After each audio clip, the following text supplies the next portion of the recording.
I'm Gina from Gina B Glass. I've been here 3 years and it's been really nice being here up until Boxing Day.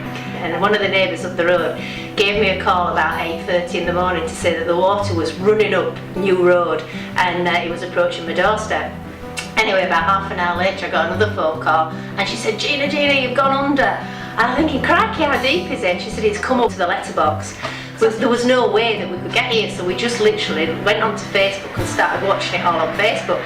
I mean, the first thing that we saw was like a torrent, it was like a tsunami coming down New Road. And we thought, crikey, there was no way you could do anything to stop it. So then the day after we arrived down here, and we didn't really know what to expect, and just opened the door and everything, because it had come to this height just underneath the counter here, and all the big bowls and dishes and everything had literally just floated to the door. So it was just amazing. So we were just wandering around. Then we went down into the cellar. Well, that was just, well, there was no lights obviously, and it was just pitch black. And we could hear this hissing, and we weren't too sure what that was. Anyway, we eventually found out it was a burst pipe. So there was glass everywhere, because obviously I keep all my glass down there.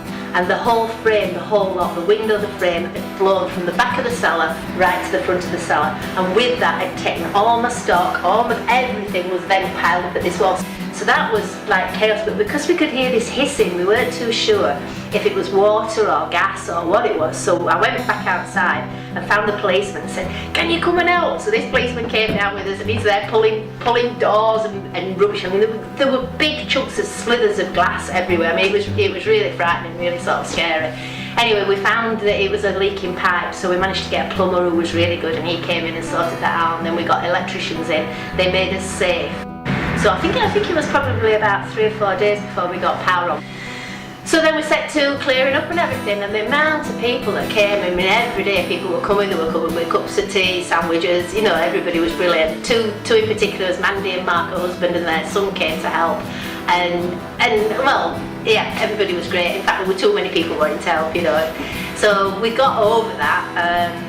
Eventually, I mean, lots of the glassware I could wash and I could clean, but a lot of the stock, I mean, like at Christmas you're buying lots of nice boxes and you're buying lots of nice tissue. Everything got trashed. Fortunately, my kiln, because I make all of the glassware that you can see is made on the premises. My kiln is over in the corner, and that just came to water level.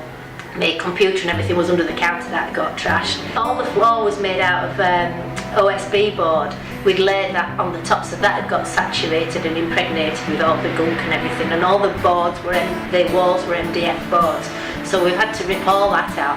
Anyway, it took us till the day after the second Christmas Day, middle of June, we managed to get West End joiners came in and helped us. Well, they relayed the floor and relayed the walls, and then we got an electrician who works with them to come and do all the raising of the electric, so that we should be okay for next time.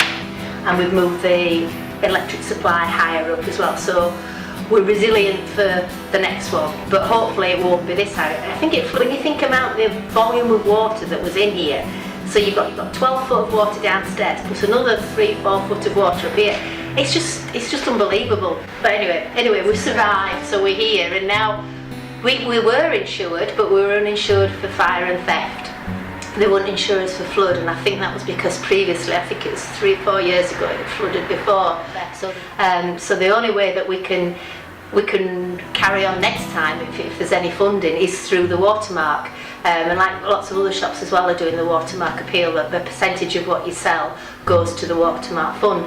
I've been doing some little plaques where 10% goes towards, and I've also been doing the large Watermark double bend, which that's 10% of that goes directly to the Watermark funding. And all the broken glass I had to do something with it and being resilient, and it's all about being resilient. And I thought, well, what can I do? So as you can see, all the bits now I've made into candle pots, lights. So if you want a unique souvenir of the flood, then come for a recycled candle pot or light shade.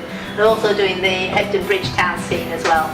That's made from the smaller pieces of glass as well that I've recovered from the flood. So, you know, if everybody can join in and support us by helping every little bit, whether it's 50p, 10p or £10 or even may say £100, you know, it all goes towards helping us all out. So please support the Watermark funding. Thank you.